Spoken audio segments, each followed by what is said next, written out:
Hello. ഇന്നാണ് ഞങ്ങളുടെ യാത്രയുടെ ആദ്യത്തെ ദിവസം. രാത്രി നല്ലൊരു ഉറക്കമൊക്കെ കഴിഞ്ഞു. ഇവിടെ ഇപ്പോൾ ഒരു 6 മണി കഴിഞ്ഞപ്പോൾ തന്നെ എഴുന്നേറ്റാണ്. പക്ഷേ ഏറ്റവും വലിയൊരു പ്രത്യേകത ഞാൻ ഇവിടെ ശ്രദ്ധിച്ചത് സൂര്യോദയം വളരെ നേരത്തെയാണെന്നാണ്. നമ്മുടെ അവിടെയൊക്കെ ഒരു 6 മണി 6:15 കഴിഞ്ഞിട്ടൊക്കെ ആ സമയമാകുമ്പോൾ ഇവിടെ 5:30 തന്നെ സൂര്യോദയം ഉണ്ടാവാറുണ്ട്. ഉം. ഇന്ന് ഞങ്ങളുടെ പ്രധാനമായിട്ടും അടുത്തുള്ള സ്ഥലങ്ങളിലൊക്കെയാണ്. ഈ വൃന്ദാവനത്തിൻ്റെ തന്നെ ഭാഗങ്ങളും പിന്നെ ഗോകുലം ശ്രീകൃഷ്ണ ഭഗവാൻ്റെ ബാല്യലീലകൾ പലതും നടന്ന ആ സ്ഥലങ്ങൾ അതൊക്കെ കാണുകയാണ് ഇന്നത്തെ ലക്ഷ്യം. നാളെ തൊട്ട് ആണ് വിശദമായിട്ടുള്ള, നാളെയും മറ്റന്നാളുമാണ് വിശദമായിട്ടുള്ള യാത്രകളുള്ളത്. അപ്പോൾ മുറിയിലാണെങ്കിൽ ഞാനും അച്ഛനുമാണുള്ളത്. വളരെ ഒരു യാത്ര കുറേ ബുദ്ധിമുട്ടുകളുണ്ടായി. ഉറക്കത്തിലും AC ഒക്കെ ശരിയാവാൻ കുറച്ച് സമയം എടുത്തു.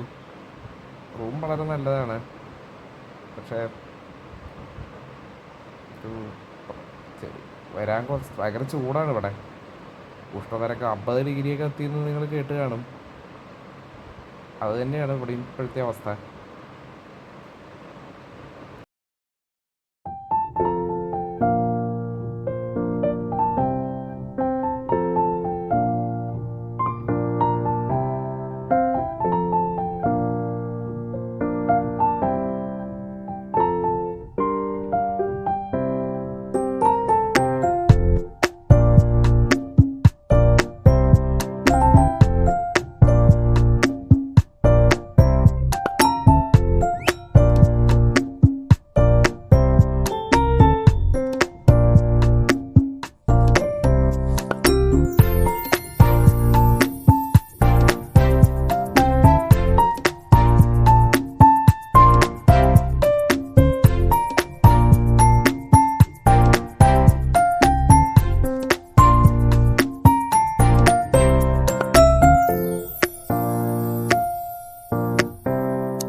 അങ്ങനെ പ്രഭാത ഭക്ഷണമൊക്കെ കഴിഞ്ഞ് ഞങ്ങൾ ഗോകുലം ലക്ഷ്യമാക്കി യാത്ര നടത്തുകയാണ്.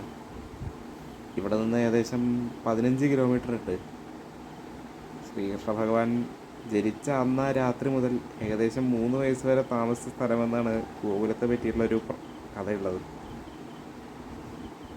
ഈ വഴിയിലൊക്കെ കാണുന്നത് ചെറിയ ചെറിയ കടകളും ആണ്.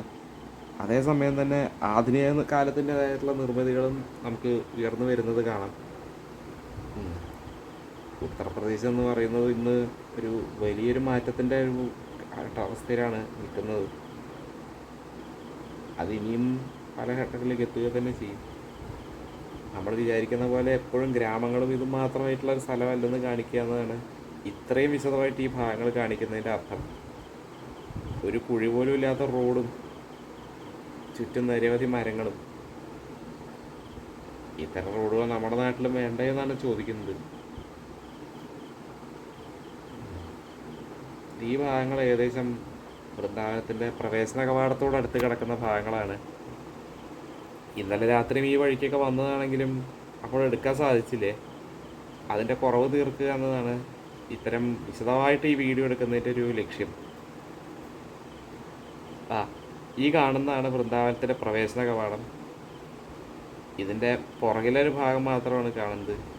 മുന്നിലെ ഭാഗത്ത് മേരോ വൃന്ദാവൻ എന്ന് ഹിന്ദി ഭാഷയിൽ എഴുതി വെച്ചിട്ടുള്ള ഒരു ഭാഗങ്ങൾ കാണാം.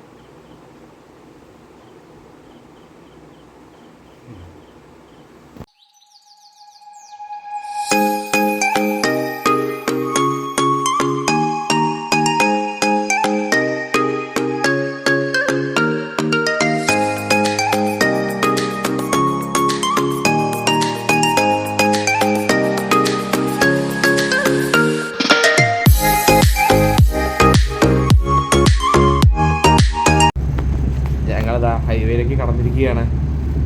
ഇന്നലെ ഞങ്ങൾ വന്ന അതേ ഹൈവേ തന്നെയാണ് ഈ കാണുന്നത്. ഇവിടെ വൃന്ദാവനത്തിലേക്ക് തിരിയുന്ന ഭാഗത്തിന് പകരം അല്പം കൂടി മുന്നോട്ട് പോയാലാണ് മധുരയിലേക്കും ഗോകുലത്തേക്കൊക്കെ എത്താൻ കഴിയുക. വഴിയിലായൊരു മുസ്ലിം പള്ളി കാണാൻ സാധിക്കുന്നുണ്ട്. വെള്ളിയാഴ്ച രാവിലെ സമയമായതുകൊണ്ട് തന്നെ നല്ല തിരക്കാണ് റോഡിൽ അനുഭവപ്പെടുന്നത്. ഇങ്ങനെ ട്രാഫിക് ബ്ലോക്ക് ഇല്ലാതൊരു ആശ്വാസമുണ്ട്. ഈ യാത്രയിലെ ഏറ്റവും പ്രധാനപ്പെട്ട ആകർഷണങ്ങളിലൊന്നാണ് ഈ ഇരുവശങ്ങളിലുമായി നമുക്ക് കാണാൻ സാധിക്കുന്നത്.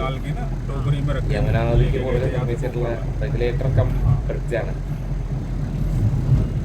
യമുനാ നദിയുടെ ആദ്യമായി ഞങ്ങൾ കാണുന്നത് ഈ വശത്ത് വെച്ചിട്ടാണ്.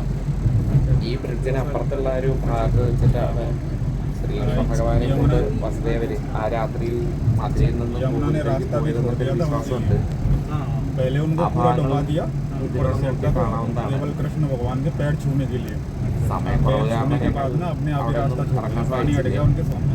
കാറിലൂടെ കണ്ട് ഞാൻ തൃപ്തി അടയുകയാണ് ചെയ്തത്.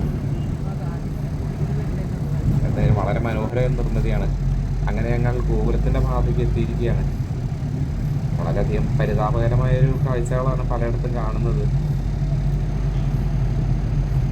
വളരെ ഇടുങ്ങിപ്പിടിച്ച വഴി പലയിടത്തായി കാണുന്ന മാലിന്യങ്ങളൊക്കെ ഈ സ്ഥലത്തിൻ്റെ ഒരു ശാപമാണ്.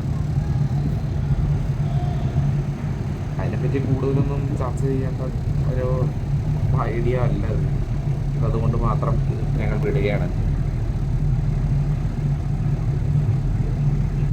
ഞങ്ങളുടെ യാത്ര ഞങ്ങളുടെ ആദ്യ ലക്ഷ്യസ്ഥാനമായ രമൺ റേറ്റിലേക്ക് എത്തിക്കൊണ്ടിരിക്കുകയാണ്. ഈ ഭാഗത്ത് റോഡിന് വളരെ വീതി കുറവാണെന്ന് നിങ്ങൾ കണ്ടു കാണും. ശ്രീകൃഷ്ണ ഭഗവാൻ ഗോകുലത്തിൽ താമസിച്ചിരുന്ന കാലത്ത് ഭഗവാന്റെ ആ കുഞ്ഞി കാലിന് വേദനിപ്പിക്കാതിരിക്കാൻ വേണ്ടി ഇതിനെ മണ്ണിന്റെ ബലം കുറച്ച് കളഞ്ഞു എന്നാണ് ഇവിടെ ഒരു വിശ്വാസമുള്ളത്. ഇതിന്റെ കൂടുതൽ വിവരങ്ങൾ കണ്ടു കാണാൻ തന്നെയായിരിക്കും നല്ലതെന്ന് വിചാരിക്കുന്നു. ആ കാഴ്ചകളാണ് ഇനി ഉടനെ നിങ്ങളെ പ്രതീക്ഷിക്കുന്നത്.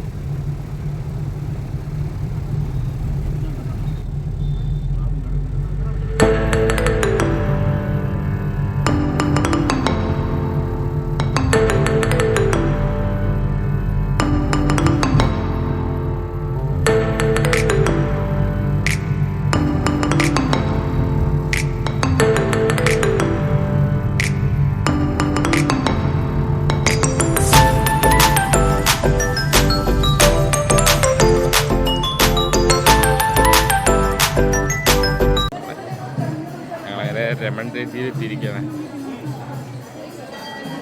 ഭഗവാന്റെ ഒരു കഥയോട് ബന്ധപ്പെട്ട ഒരു സ്ഥലം.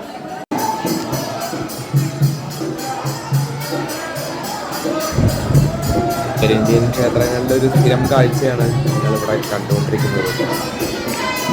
ഭഗവാന്റെ നാമങ്ങൾ പാടി രസിക്കുന്ന ഒരു കാഴ്ച. നമുക്കിതൊന്നും സങ്കല്പിക്കാൻ പോലും കഴിയില്ല. ജ്ഞാനഭാരമുള്ള സ്ത്രീകളിലൊക്കെ വരികൾ കാണാതെ എഴുതിയിട്ടുണ്ട്. ഭക്തി കൂടാതെ നാമങ്ങൾ എപ്പോഴും ഭക്തിയോടെ കഴിഞ്ഞിട്ട് ഇങ്ങനെയൊക്കെ വരികളുണ്ടെങ്കിലും ഒരു മലയാളികൾക്കിടയിൽ ഇങ്ങനൊരു പ്രജ്ഞ നമുക്ക് സങ്കല്പിക്കാൻ പോലും സാധിക്കില്ല. കണ്ടില്ലേ എന്തൊക്കെയാണ് ഇവര് കാണിക്കുന്നതെന്ന്. ആ നാമസങ്കീർത്തനത്തിന്റെ ലഹരിയിൽ അങ്ങനെ പല മതിമറക്കുന്ന ഭക്തരെയാണ് നമുക്ക് കാണാൻ സാധിക്കുന്നത്. ഇതൊക്കെ കേൾക്കുമ്പോൾ അറിയാതെ നമുക്കും ഒന്ന് നൃത്തം ചെയ്യാന്ന് തോന്നും.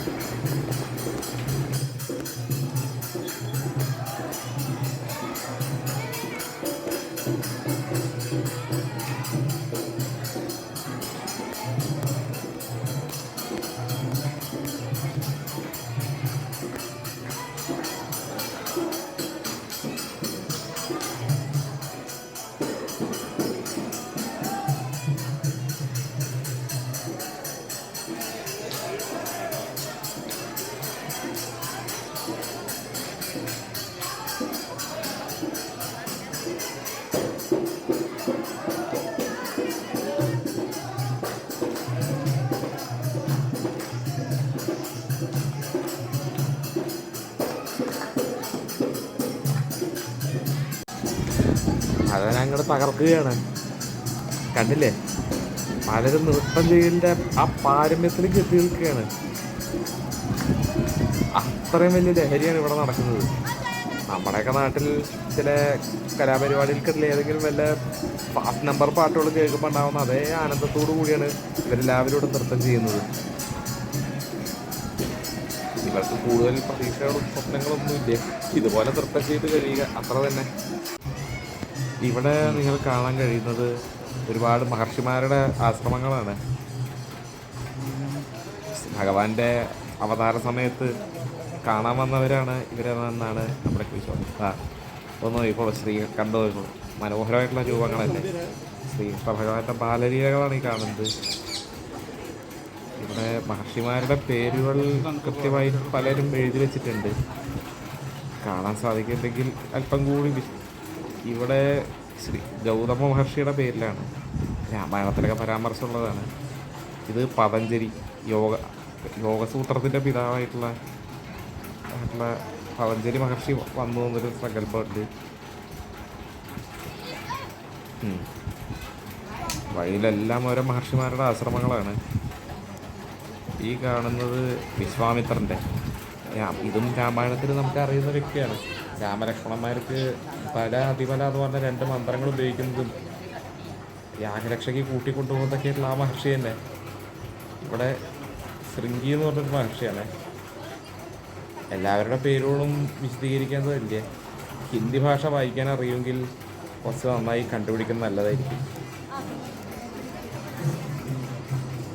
ഈ കാലത്ത് ഇവിടെ അത്രയാണ്. അല്പസമയം ഞാൻ എന്നെ തന്നെ കാണിച്ചു. ഇവിടെ കുറേ മയിൽപ്പീലികളുടെ രൂപം കാണുകയാണ്. അച്ഛനും അമ്മയും പോകുന്നത് ഇവനെ ഞങ്ങൾ കാണാൻ പോകുന്ന സ്ഥലമാണ് ഇവിടുത്തെ പ്രധാന ആകർഷണം. എത്ര മണലടിച്ചാൽ ഒരു ദേഹത്ത് അല്പം പോലും കൊള്ളാത്ത ആ അത്ഭുത സ്ഥലത്തേക്കുള്ള യാത്രയാണിത്. ഇതിൻ്റെ ഐതിഹ്യം മറ്റെന്താണെന്ന് വെച്ച് കഴിഞ്ഞാൽ, ഭഗവാൻ കുട്ടിയായിരുന്ന കാലത്ത് കളിക്കാൻ വേണ്ടി അല്പം ഒന്ന് ഭൂമിദേവി സ്വയം മണലൊന്ന് ശക്തി കുറച്ചു തന്നതാണ്. സംഗതി എന്തായാലും ഇതൊരു വലിയ അത്ഭുത പ്രതിഭാസം തന്നെയാണെന്നതിൽ യാതൊരു സംശയവുമില്ല.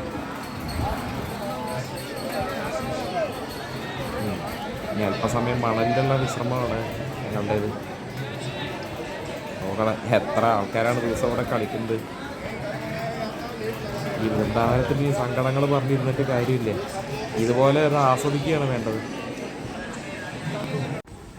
രമരേച്ചിയുടെ കളിക്ക് ശേഷം നന്ദബാബയുടെ വീട്, ശ്രീകൃഷ്ണ ഭഗവാൻ കുട്ടിക്കാലത്ത് ജയിച്ച ആ വീടും പിന്നെ കേസി ഘട്ട് എന്ന് പറഞ്ഞ സ്ഥലത്തൊക്കെ കാണാൻ സാധിച്ചെങ്കിലും അവിടത്തെ ഒന്നും അധികം ചിത്രങ്ങൾ എടുക്കാൻ സാധിച്ചില്ലേ. എല്ലായിടത്തെ പോലെ വാനര ശല്യവും പിന്നെ ഫോട്ടോ എടുക്കുന്നതിനുള്ള വിലക്കുകളൊക്കെ തന്നെയാണ് അതിന് കാരണം. ഇനി വരുന്നതാണ് രസ്ഖാൻ എന്ന് പറയുന്ന ഒരു മുസ്ലിം വിഭാഗത്തിൽ ജനിച്ചൊരു കൃഷ്ണഭക്തൻ്റെ സമാധിയാണ് പിന്നീട് ഞങ്ങൾ പോയത്. അവിടെ നിന്നുള്ള ദൃശ്യങ്ങളാണ് ഈ കണ്ടുകൊണ്ടിരിക്കുന്നത്. 2022 മാത്രമാണ് ഈ സ്ഥലമൊക്കെ ഇത്രയും വൃത്തിയാക്കിയത്. അദ്ദേഹത്തെ പറ്റി ഒരുപാട് പറയേണ്ടതാണ്. ഈ കാണുന്നതാണ് രസ്ഖാൻ്റെ ഒരു ചിത്രമാണ്. അദ്ദേഹത്തിൻ്റെ വരികളാണത്. കമൽ തു സോ ചീൻ ജരു കഠിൻ ബഹു തുടങ്ങുന്ന കുറച്ച് വരികൾ മുഴുവൻ വായിക്കാനുള്ളൊരു സമയം കിട്ടിയില്ലേ. നോക്കിക്കോളും എത്ര വൃത്തിയായിട്ടാണ് ഈ സ്ഥലമൊക്കെ ഒന്ന് മെയിൻറ്റെയിൻ ചെയ്ത് കൊണ്ടുപോകുന്നതെന്ന് എനിക്കിവിടെ കാണാവുന്നതാണ്. ഈ കാണുന്നതാണ് രസ്ഖാൻ്റെ സമാധി. ഏകദേശം 80 വർഷം രസ്ഖാനെ കൂടാതെ അദ്ദേഹത്തിൻ്റെ സഹയാത്രി താജ് ബീബിയുടെ സമാധിയും ഇവിടെ തന്നെയാണ്. മുസ്ലിം കുടുംബത്തിൽ ജനിച്ച ഇരുവരും പിന്നീട് ശ്രീകൃഷ്ണനെ പറ്റി കൂടുതൽ കേട്ട് ആ കഥകളിലൊക്കെ ആകൃഷ്ടനായി ഈ ഗോകുലത്തിൽ തന്നെ ചെലവഴിക്കുകയും അവസാനം ഇവിടെ വെച്ച് സമാധിയാവുകയും ചെയ്തു എന്നാണ് കഥ. ഇവരുടെ സമാധികളാണ് നമ്മളിപ്പോൾ ഇവിടെ കാണുന്നത്. ഈ കാണുന്നതാണ് താജ് ബീബിയുടെ സമാധി. കേരളത്തിൽ ഈ പേരുകൾ ആരും കേട്ടിട്ട് പോലും ഉണ്ടാവില്ല എന്ന് ഉറപ്പാണ്. ഞങ്ങൾക്ക് തന്നെ ഇതൊരു പുതുമയായിരുന്നു. തികച്ചും ഹൈന്ദവ രീതിയിൽ തന്നെയാണ് ഇവരെയൊക്കെ സംസ്കരിച്ചിരിക്കുന്നത്. ഇവരെയൊക്കെ ഈ ഭക്തരെ പറ്റി കൂടുതൽ അറിയാൻ സാധിച്ചത് നിങ്ങൾക്കെല്ലാം നല്ലൊരു അവസരമാകുമെന്ന് വിചാരിക്കുന്നു. അതുപോലെ വൃന്ദാവന യാത്രയൊക്കെ നടത്തുന്ന സമയത്ത് ഇവിടെ വരാൻ ഒരവസരം എല്ലാവർക്കും ഉണ്ടാകട്ടെ എന്ന് പ്രാർത്ഥിക്കുന്നു.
എല്ലാവരും ഇങ്ങനെ അണിനിരന്ന് നിൽക്കുന്നത് കാണാം.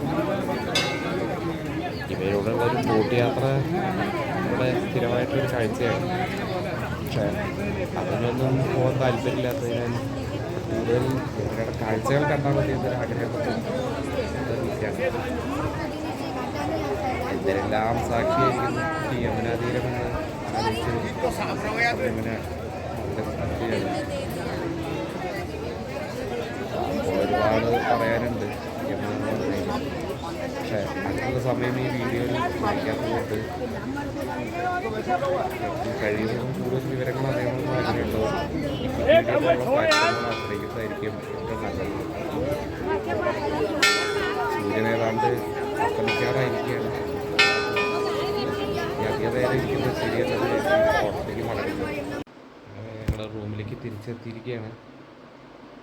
സംഭവപരമായൊരു യാത്രയായിരുന്നു ഇത്രയും നേരം ഉണ്ടായത്. വേഗം കഴിഞ്ഞ് ഭക്ഷണം കഴിച്ചു. ഇനി നല്ല ക്ഷീണമുണ്ട്, ഉറക്കം വരികയാണ്. അതുകൊണ്ട് ഇപ്പോൾ ഉറങ്ങാൻ പോകണം. പുതിയ വിശേഷങ്ങളുമായി നാളെ വീണ്ടും കാണാം. ബൈ.